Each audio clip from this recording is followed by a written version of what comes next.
Hi guys, మీరు ఎప్పుడైనా ఇలా రవ్వ ఉండలు చేసుకున్నారా? ఇలా చేసుకోండి, చాలా బాగుంటుంది. దీన్ని ఎలా ప్రిపేర్ చేసుకోవాలో చూద్దాం రండి. ఒక కప్పు కొబ్బరి, ఒక గ్లాస్ పాలు, ఒక గ్లాస్ చక్కెర, ఒక గ్లాస్ రవ్వ సరిపోతుందండి.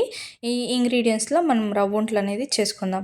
ఇప్పుడు రవ్వ వేసుకొని నెయ్యి వేసుకొని బాగా ఫ్రై చేసుకోండి ఒక 2 మినిట్స్ అలా. తర్వాత మనం చక్కెర వేసుకొని ఒక 1 మినిట్ అలా ఫ్రై చేసుకోండి. ఇది ఫ్రై చేసుకున్న తర్వాత ఒక బౌల్ తీసుకొని దాంతో ఒక రవ్వ చక్కెర యాడ్ చేసుకొని పక్కన పెట్టుకోండి. తర్వాత మనం అదే ప్యాన్లో మనము గ్రైండ్ చేసి పెట్టుకున్న కొబ్బరి ఉంటుంది కదా, ఒక 2 మినిట్స్ ఫ్రై చేసుకొని అదే బౌల్లోకి ట్రాన్స్ఫర్ చేసుకోండి.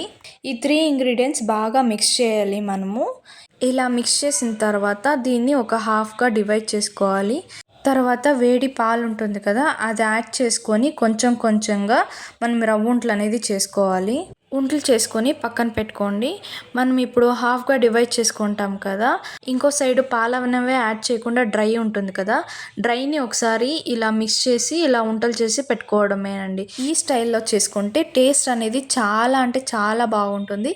ఒకసారి ఇలా కూడా ట్రై చేసి చూడండి, ఎలా వచ్చిందో కమెంట్ చేయండి.